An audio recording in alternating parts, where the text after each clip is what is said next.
弟兄姊妹，今日所讀嘅經文係出埃及記第12章第1節至51節，主題係上主設立逾越節要以色列民遵守。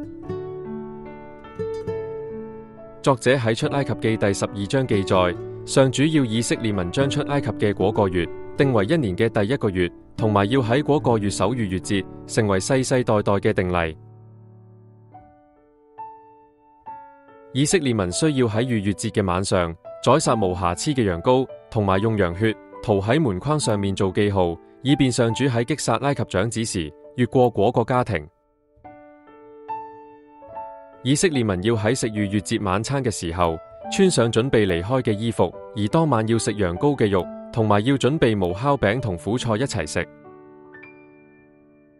嗰一晚，上主會按照佢嘅說話擊殺埃及所有嘅長子，包括法老嘅長子，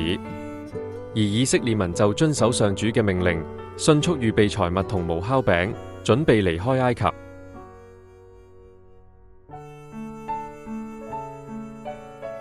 反省問題。作者喺出埃及記第12章記載，上主指示以色列民要透過逾越節嘅羔羊去紀念佢嘅救贖。